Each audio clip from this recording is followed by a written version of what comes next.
My Catholic Faith, number 18, Adam and Eve, our first parents. Our first parents were perfectly happy in paradise. If they had not sinned, they would have never died or suffered from sickness and sorrow. When the time came for their leaving the earth, they would have been taken, body and soul, to heaven.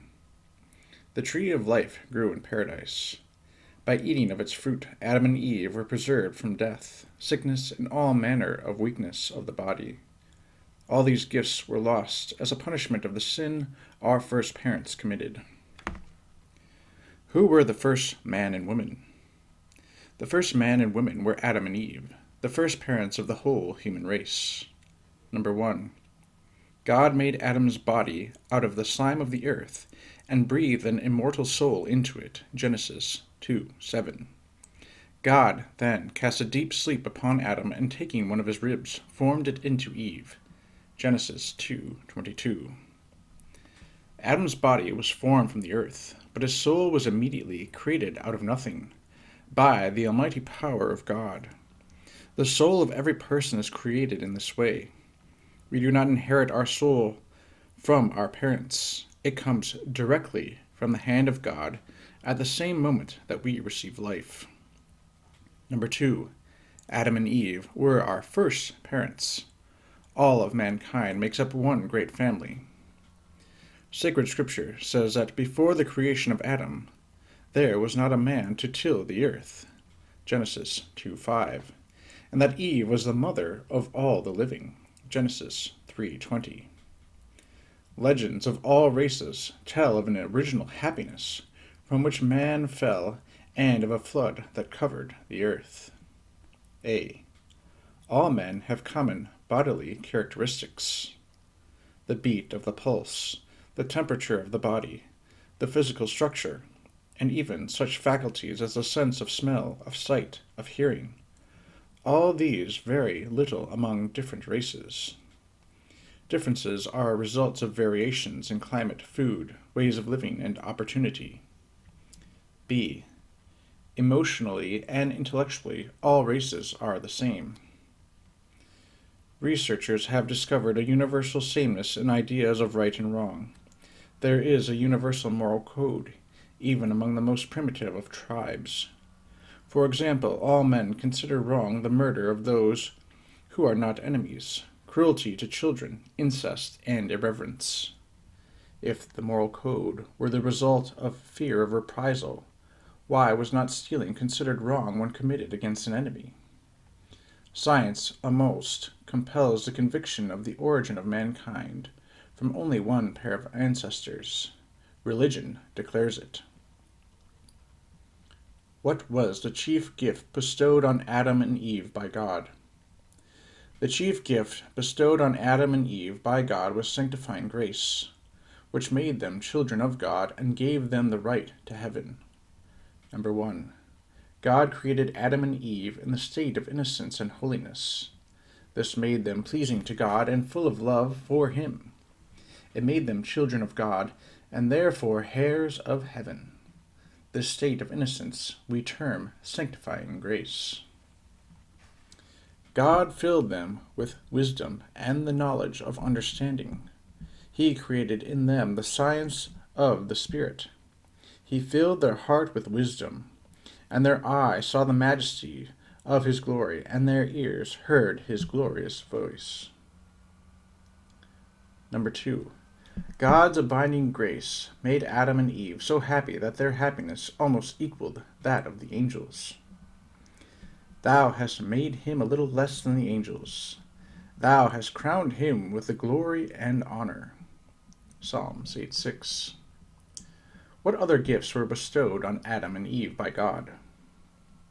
The other gifts bestowed on Adam and Eve by God were happiness in the Garden of Paradise, great knowledge, control of the passions by reason, and freedom from suffering and death. If our first parents had not sinned, these gifts would have been transmitted to all men as the possession of human nature. Number 1. God put Adam and Eve in the paradise of pleasure, a garden which contained all kinds of plants, flowers, birds, and beasts, everything good that could be imagined. all the birds and beasts were perfectly obedient to Adam and Eve. In the midst of the garden grew the tree of knowledge of good and evil. Near it was the tree of life, which protected Adam and Eve from disease. Number 2. God also gave Adam and Eve infused knowledge. That is, without experience or study, they knew all that full-grown persons needed to fulfill the purpose of their creation, and as educators of men. For example, Adam knew the indissolubility of marriage. His insight helped him give suitable names to the animals. Number 3. God blessed Adam and Eve with a freedom from subjection to their lower appetites, such as impurity, drunkenness, etc. They had no inclination to evil.